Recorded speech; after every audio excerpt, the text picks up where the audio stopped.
सार सागुन टीवी नेले कान आंजम एकान सानाम को सागुन दारामिन बाडाय जे बना इनके सुब्रा मुनु आसो अन सानाम को नापाय गे मेना बना आ नापाय रे बुन ताहे गमा नीता खबर दो हुयु कना सिदो कान्हू मुर्मू हुल फाउंडेशन रे हफ्ता रे मिद दिन लाक्चर एनेज सेरिंग बांचाव दोहय रेना कुरुमुटु दाग जड़ी खातिर सितुंग हुड़ू नेलते चासी को भाबित रिको पड़ाव आकना लई लाक्चर एने सेरिंग बांचाव दोहय लगिद डाबुंग और छापल एने खन साहा लगिद खाली खाली गे मोचा तेबन रोड काना कामी तेदो उकुरान हारा जुवन और हुडिंग बाबू मई ताको दो सेड़ा आकु लगिद तीना आतु रे सेचेड आकु काना बन नोंका मिद चितर नेलेना झारखंड पनत रेना साहेबगंज हनत रेना भगनाडी आतु रे लॉकडाउन ऑक्तो खन एतोबाकाना सिदु कानु मुर्मू हुल फाउंडेशन रे सोमवार खन शुक्रवार हावी ओलो पढ़ाव और शनिवार हिलो दो लाक्चर आखड़ा होई हिजुक काना गिद्रा को गो बाबा चेक लेका को आटकारेट काना और तीना गान लहा हेज आकाना ओना इदी कतेट सिदु कानु मुर्मू वंशधर मंडल मुर्मू साव फोन रपड़ होय आकाना साव सापड़ावी साव और लाक्चर आखड़ा बन नेल आर बन आंजम लेगे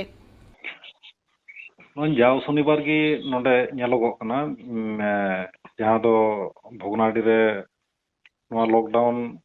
ताला खन गी जहाँ ओलोग पढ़ा पे एतोहब आका नोडे हरेक शनिवार आपे चित चित कमी होरा पे चित को कना से चित को पे चिकायत कना अले मिटेन सिदो कानू मुर्मू होल फाउंडेशन ले चलाव दा फर्स्ट दो उनको होल फाउंडेशन से खन गिद्रा ले शिक्षा ले माव कना पढ़ाव वाले और इसे मा प्रत्येक दिन मा शिक्षा ले माव कन गया और विशेष दिन दो अले प्रत्येक शनिवार दिन दो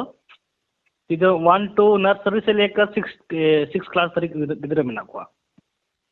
अदो उनकान 1 से लेकर दो गिद्रा 6 क्लास से जहाँ मिना के मिटे सामूहिक रूप ले दुड़ू का शनिवार ले दो और सामूहिक रूप ले दुड़ू कते ओने दो जहाना नवा अबो पढ़ाव हुई कान गी ओना साव सावते ओने दो शनिवार ले दो प्रत्येक शनिवार बुआ सांस्कृतिक अखड़ा लेका एने सेरिंग और क्विज कंपटीशन हो और अब आदिवासी जहाँ रीति रिवाज परम कान तबन परब पुरो बुंगा बुरु ओना को बाबत हो ले लय को कना कि लाहारे क्वेश्चन ले एमाव करा और उन दो सवाल जवाब वाले गिद्रा अच्छा नवा एने सेरिंग चे कान तबना अब नवा कमी होरा तिने मनहगान हुयन तपे निये दो अले 2021 को ले चलाव दा पूरा लॉकडाउन रे गिद्रा ले पढ़ाव के को नवा ग्रामीण क्षेत्र जहाँ तना अबुरेन गिद्रा मेना को पूरा लॉकडाउन 2021 के अरे दोले का नवा होल सिदो कानू मुर्मू होल फाउंडेशन दो अच्छा ओना साव सावते शिक्षा मले एमाव कर गिद्रा ओना साव सावते अले फुर्सत जहाँ के ले नामे कान ना ग्रामीण क्षेत्र रे चलाव कते होल ले जागरूक के को होल फाउंडेशन से कोन कि आज स्टेट रे शिक्षा चिका जरूरा से शिक्षा बांग खातिर ते अबवा जहाना संविधान रे जहाना जुड़ू को माव का बोन से अबवा समाज में ना अबवा परंपरा बो नेल ठीक दा नेतारा दो ते ओलो पढ़ाव के जहाना जिनिस कान तो ओना को जिनिस होल फाउंडेशन हो होड़े जागरूक को होड़े ले को कना होकरा अधिकार अपनारा हिस्सा बाबत ते नोय 2021 खन आपे पे तिहिnya दिन रे मेंदो नवा शनिवार दिन रे नोय लाई लाक्चर धर्म करम इदी कते और नोंकान आइमा सेचेदा कमी होरा एने सेरिंग तलाते पे उदू सुगरे कान से उनको गिद्रा को मन रे जहां रस्क पे होटल रगाबेत कान नोआते तिने गान गिद्रा को अपना रगाबा देखो गिद्रा आले जहाँ 2021 के जहाँ होल फाउंडेशन चलावे कान एहो लेले तो जहाँ आले ले एहो बेकान उन दखो दो गिद्रा पर कम से कम 7 से 8 टी गिद्रा को ताहे कना एहो दखो जहाँ 2021 जहाँ एहो ले आले 7 से 8 टी गिद्रा को नि धरी रे नेला आले नि धरी प्रोग्रेस तो निये हे कना गिद्रा रे कि अब तो 300 साढ़े 300 गिद्रा मेना को आनो 5 7 8 टी को एहो कते नि 350 गिद्रा हे ना जहाँ तो आले ले बुझो दा नवा दा पूरा अचीवमेंट कना इंप्रूवमेंट है कना जहाँ आले ले कोन गिद्रा पढ़ा बाबत ते शिक्षा के साथ साथ अबवा होकर अधिकार अबवा समाज अबुरेन पूर्वज अबवा हासा अबवा भाषा नवा को चरिन तो नेले कान गिद्रा काफी इंप्रूवमेंट है कना नवा को अचीवमेंट को न्याम का गिद्रा को नेलो कना नवा नितोआ दिन रे नेलो कना अडी जायगा करे कि जहां तो ᱟᱵᱚᱣᱟᱜ ᱡᱟᱦᱟᱸ ᱮᱱᱮᱡ ᱥᱮᱨᱮᱧ ᱠᱟᱱ ᱛᱟᱵᱚᱱᱟ ᱚᱱᱟ ᱵᱟᱫ ᱠᱟᱛᱮ ᱮᱴᱟᱜ ᱞᱮᱠᱟ ᱠᱚ ᱮᱱᱮᱡ ᱠᱟᱱᱟ ᱢᱮᱱ ᱜᱟᱱᱚᱜᱼᱟ ᱱᱚᱣᱟ ᱫᱚ ᱡᱟᱭᱜᱟ ᱡᱟᱭᱜᱟ ᱨᱮᱵᱚᱱ ᱢᱮᱱᱮᱫ ᱠᱟᱱᱟ ᱪᱷᱟᱵᱚᱞ ᱮᱱᱮᱡ ᱥᱮ ᱪᱟᱹᱯᱲᱤ ᱮᱱᱮᱡ ᱥᱮ ᱪᱮᱫ ᱞᱮᱠᱟ ᱪᱚ ᱟᱭᱢᱟ ᱱᱚᱝᱠᱟᱱᱟᱜ ᱵᱚᱱ ᱧᱩᱛᱩᱢ ᱟᱠᱟᱫᱟ ᱜᱤᱫᱽᱨᱟᱹ ᱠᱚ ᱡᱩᱫᱤ ᱱᱚᱜᱼᱚ ᱱᱚᱣᱟ ᱠᱟᱹᱴᱤᱡ ᱩᱢᱮᱨ ᱠᱷᱚᱱ ᱱᱚᱣᱟ ᱥᱚᱢᱟᱡᱽ ᱨᱮᱭᱟᱜ ᱡᱟᱦᱟᱸ ᱮᱱᱮᱡ ᱥᱮᱨᱮᱧ ᱠᱟᱱ ᱛᱟᱵᱚᱱᱟ ᱥᱮ ᱞᱟᱭᱼᱞᱟᱠᱪᱟᱨ ᱠᱟᱱ ᱛᱟᱵᱚᱱᱟ ᱱᱚᱣᱟ ᱠᱚ ᱡᱩᱫᱤ ᱵᱟᱵᱚᱱ ᱞᱟᱹᱭ ᱪᱮᱫ ᱠᱚ ᱠᱷᱟᱱ ᱚᱱᱟ ᱫᱚ ᱵᱟᱠᱚ ᱟᱯᱱᱟᱨ ᱫᱟᱲᱮᱭᱟᱜᱼᱟ ᱪᱮᱫᱟᱜ ᱡᱮ ᱞᱟᱹᱴᱩ ᱠᱚᱠᱚ ᱴᱷᱮᱱ ᱠᱷᱚᱱ ᱜᱮ ᱚᱱᱟ ᱠᱚ ᱪᱮᱫ ᱫᱟᱲᱮᱭᱟᱜᱼᱟ ᱟᱨ ᱚᱱᱟ ᱠᱚ ᱟᱯᱱᱟᱨ ᱫᱟᱲᱮᱭᱟᱜᱼᱟ ᱛᱚ ᱱᱚᱣᱟ ᱡᱟᱭᱜᱟ ᱨᱮ ᱛᱤᱸᱜᱩ ᱠᱟᱛᱮ ᱤᱧᱤᱧ ᱢᱮᱱᱟ ᱟᱯᱮ ᱚᱱᱟ ᱠᱚ ᱴᱚᱴᱷᱟ ᱨᱮ ᱱᱚᱝᱠᱟᱱᱟᱜ ᱮᱱᱮᱡ ᱥᱮᱨᱮᱧ ᱧᱮᱞᱚᱜᱚᱜ ᱠᱟᱱᱟ ᱥᱮ ᱵᱟᱝ ᱛᱮ ᱱᱚᱣᱟ ᱢᱟ ᱟᱵᱚᱣᱟᱜ ᱢᱩᱞ ᱡᱤᱱᱤᱥ ᱠᱟᱱ ᱛᱟᱵᱚᱱᱟ ᱟᱵᱚᱣᱟᱜ ᱥᱚᱝᱥᱠᱨᱤᱛᱤ ᱟᱵᱚᱣᱟᱜ ᱥᱚᱵᱷ্যতা ᱥᱮ ᱟᱵᱚ ᱢᱟ ᱚᱱᱟ ᱢᱚᱱᱮ ᱚᱱᱛᱚᱨ ᱠᱷᱚᱱ ᱱᱚᱣᱟ ᱟᱵᱚᱣᱟᱜ ᱱᱚᱣᱟ ᱡᱚᱲᱟᱣᱟ ᱢᱮᱱᱟᱜ ᱛᱟᱵᱚᱱ ᱞᱮᱠᱤᱱ ᱡᱟᱦᱟᱸ ᱱᱤᱛᱚᱜ ᱫᱩᱱᱭᱟᱹ ᱵᱚᱫᱚᱞᱚᱜ ᱠᱟᱱᱟ ᱡᱟᱦᱟᱸ ᱱᱤᱛᱚᱜ ᱚᱱᱟ ᱮᱱᱮᱡ ᱥᱮᱨᱮᱧ ᱟᱫᱷᱟᱨ ᱛᱮᱜᱮ ᱟᱭᱢᱟ ᱞᱮᱠᱟ ᱠᱚ ᱡᱩᱫᱟᱹ ᱠᱚ ᱮᱱᱮᱡ ᱥᱮᱨᱮᱧᱚᱜ ᱠᱟᱱᱟ ᱞᱮᱠᱤᱱ ᱱᱤᱭᱟᱹᱜᱤᱧ ᱢᱮᱱ ᱠᱮᱭᱟ ᱠᱤ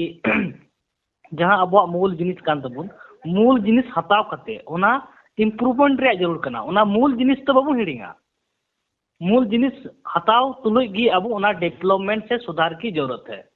नितो मा सरी गी ओलोग पढ़ा मा अब ओलोग पढ़ा कान गी लेकिन ओलोग पढ़ा होते ते अब जहां मूल जिनिस कान तबोना मूल चीजू कान तबोना उना दो नितो दो रुखिया अडी जरूर कान गया आ नितो ñeलोग कना धीरे धीरे ते अब दिन गी शिक्षित बो हतावदा शिक्षित हो कते गे अब हक अधिकार से अब मूल जिनिस बो बय बय बो हिड़िया कना तो उना को हुदिस कते गी आले जहां ले सिद्ध कानू मुर्मू हुल फाउंडेशन खोज गिदरले पढ़ा को अपनारा मूल जिनिस हताव तुलुई तो उना रिया सुधार उना रिया इम्प्रूवमेंट होते हुए उना मूल जिनिस हताव कते गी आले लहा सेले गिदर को लय को कना तो मूल जिनिस तो हिड़िंग बांग कते मूल जिनिस साब कते गी उना चेका प्रोग्रेस यो से उना सुधार कते गी उना मूल जिनिस आधारित तिगले गिदर ले लय को कना कि अबवा एने सेरिंग अबवा सेरिंग दो नवा वक्त दनिया उना आधार तेगी बोले मॉडिफाई करते बोले ले कोना द मूल जिनिस तो हिड़िन दो बांग हुआ उना आधारित गी लहा से सुधार चीज कुमा लगे दर मेनखान नवा हो मिटे कथा रकाब कना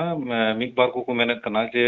ना मॉडिफाई जहां कथाम रोड केदा नवा ठीक उना जायगा रेगी हेजु कना जे नितो जहां ñeलोग कान मी घड़ी लहा जहां मेन केदा छापोल नै नवा छापोल नै नुकु को मेन जे अबवा कान गया मेनखान नवा छापोल नै संगेते अबवा बांग दो dong enek संगे गे जुरी कान बांग दो सरहाय संगे जुरी कान बांग दो बाहा संगे ओकाटा संगे गे बांग जुरी काना तो नवा जगह रे आम चिदम मेना इन दो जैसे कि अबवा जिनिस सोहराय हो ते ओना रे स्टेप मिना लेकिन सोहराय एने गे आम ड्रामा लेकम एने अना तो बा ओना मूल जिनिस को जोड़ाव तो बांग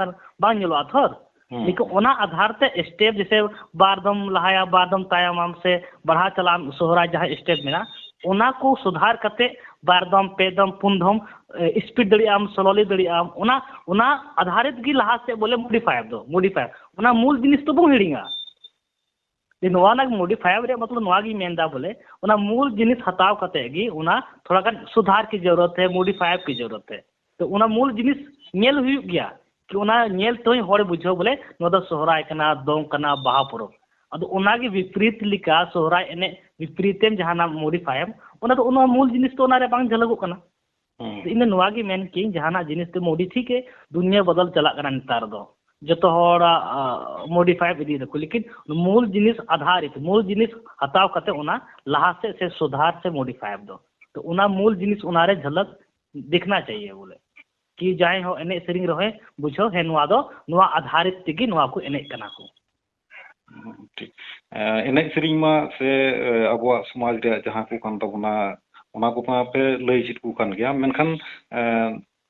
ओना साव संगेते रू जहां को मिना तबना तुंबा रू से टमाक रू से आर तिया जहां को रू तिया को मिना तबना नवा को तो चिलका पे चित को कान से बांग है ओना हो ओंडे जैसे ओंडे आरे तुंदा टमाक मिना तलिया तरिया मिना तलिया बनाम मिना तलिया आसार तुई मिना आसार मिना तलिया समय समय रे गिद्र हो आसार गिद्र कुड़ी गिद्र से कोड़ा गिद्र आसार तुई ले ची को कना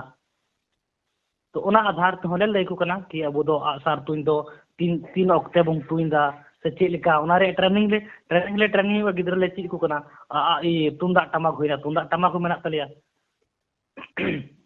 सोहराय सेरिंग दो नोआ लेका से सोहराय रुई दो नोआ लेका दong दो नोआ लेका को रुया बाहा दो नोआ लेका को रुया उना गिद्रा ले को कना